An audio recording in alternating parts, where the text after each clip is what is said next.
இயேசு கிறிஸ்துவின் நாமத்தினாலே அனைவருக்கும் அன்பின் வாழ்த்துக்கள். இன்றைய பதிவு திருவெளிப்பாடு 12ஆம் அதிகாரம். அரக்கப்பாம்பும் இரு விலங்குகளும். வானில் பெரியதொரு அடையாளம் தோன்றியது. பெண் ஒருவர் காணப்பட்டார். அவர் கதிரவனை ஆடையாக அணிந்திருந்தார். நிலா அவருடைய காலடியில் இருந்தது. அவர் 12 விண்மீன்களை தலை மீது சூடியிருந்தார். அவர் கருவுற்று இருந்தார். பேறுகால வேதனைப்பட்டு கடும் துயருடன் கதறினார். வானில் வேறு ஒரு அடையாளமும் தோன்றியது. இதோ நெருப்புமயமான பெரிய அரக்கப்பாம்பு ஒன்று காணப்பட்டது. அதற்கு 7 தலைகளும் 10 கொம்புகளும் இருந்தன. அதன் தலைகளில் 7 மணிமுடிகள் இருந்தன. அது தன் வாளால் விண்மீன்களில் 3இல் ஒரு பகுதியை நிலத்தின் மீது இழுத்து போட்டது.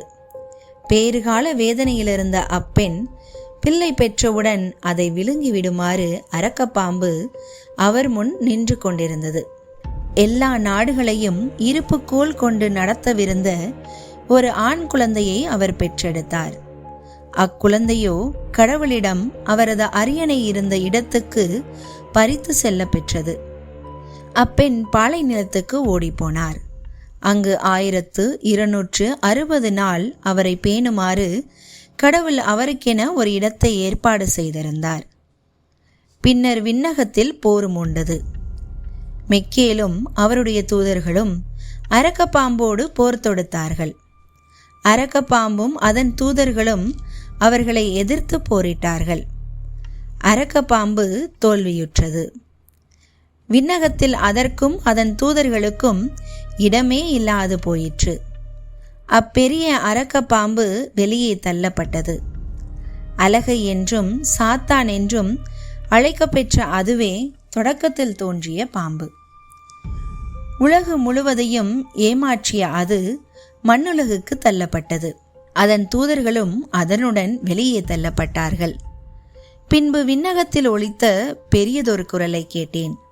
அது சொன்னது, இதோ மீட்பு, வல்லமை, நம் கடவுளின் ஆட்சி, அவருடைய மெஸ்ஸியாவின் அதிகாரம் ஆகிய அனைத்தும் வந்துவிட்டன. நம் சகோதர சகோதரிகள் மீது குற்றம் சுமத்தியவன், நம் கடவுள் திருமுன் அல்லும் பகலும் அவர்கள் மீது குற்றம் சாட்டியவன் வெளியே தள்ளப்பட்டான். ஆட்டுக்குட்டி சிந்திய இரத்தத்தாலும் தாங்கள் பகர்ந்த சான்றாலும் அவர்கள் அவனை வென்றார்கள். அவர்கள் தங்கள் உயிர் மீது ஆசை வைக்கவில்லை, இறக்கவும் தயங்கவில்லை. இதன் பொருட்டு விண்ணுலகே, அதில் குடியிருப்போரே மகிழ்ந்து கொண்டாடுங்கள். மண்ணுலகே, கடலே, ஐயோ உங்களுக்கு கேடு. தனக்கு சிறிது காலமே எஞ்சியிருக்கிறது என்பதை அழகை அறிந்துள்ளது. அதனால் கடும் சீற்றத்துடன் உங்களிடம் வந்துள்ளது.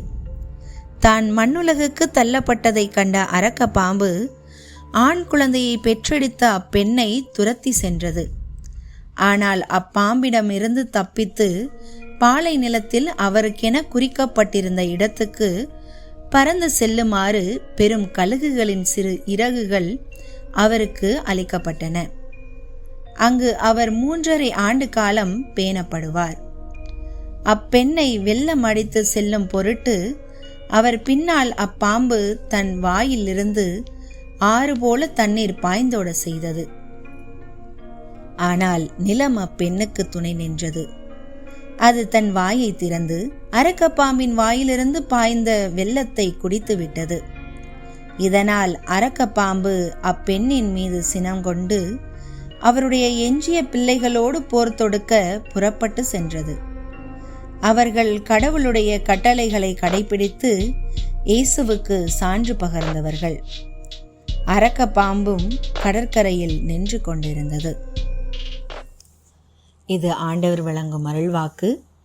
இறைவா உமக்கு நன்றி. நற்செய்தியை அறிய சப்ஸ்கிரைப் செய்யுங்கள். நற்செய்தியை அறிவிக்க ஷேர் செய்யுங்கள். அடுத்த பதிவில் சந்திப்போம். இயேசு நாமம் வாழ்க. அவருடைய ராஜ்யம் வருக.